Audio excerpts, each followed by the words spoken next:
Transport Malta diġà rċeviet aktar minn 600 applikazzjoni biex persuni jibdlu l-vetturi tagħhom għal oħrajn li jniġsu anqas.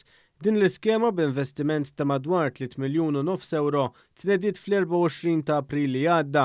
L-applikazzjonijiet ivarjaw minn 342 applikazzjoni għal vetturi li se jieħdu post oħrajn skrappjati u li kienu ilhom iżjed minn 10 snin fit-triq, 146 applikazzjoni għal vetturi elettriċi, 102 applikazzjonijiet għal muturi, 2 applikazzjonijiet għal vannijiet li jġorru s-siġġijiet tar-roti u 18 l-applikazzjoni għal vetturi li se jiġu konvertiti biex jaħdmu bil-gass.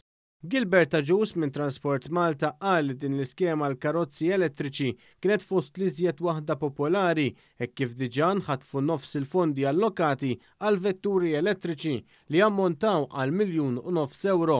Qed jidher li bil-policy li qed tagħmel Transport Malta kif ukoll il-Gvern qed ikollna konkurrenza tajba ħafna. Is-Sur Aġus saħaq li l-għan ta' Transport Malta huwa li jkun hemm firxa ta' modi differenti ta' trasport. Qed nofru bħala Transport Malta firxa kbira ta' mezz kif wieħed jivvjaġġa. Sewwa, l-għan ta' Transport Malta kif ukoll anke tal-Gvernu li n-nies jixtru vetturi iżgħar anqas inixsu l-pajjiż sewwa biex ikollna ambjent aħjar. Il-Ministru responsabbli mit-trasport Ian Burge qal li dan huwa riżultat ieħor pożittiv li jkompli juri l-impenn tal-Gvern sabiex jagħmel id-differenza ambjentali li hemm bżonn. Sostna li huwa ottimist li l-interess f'dawn it-tip ta' skemi ikompli jitkattar.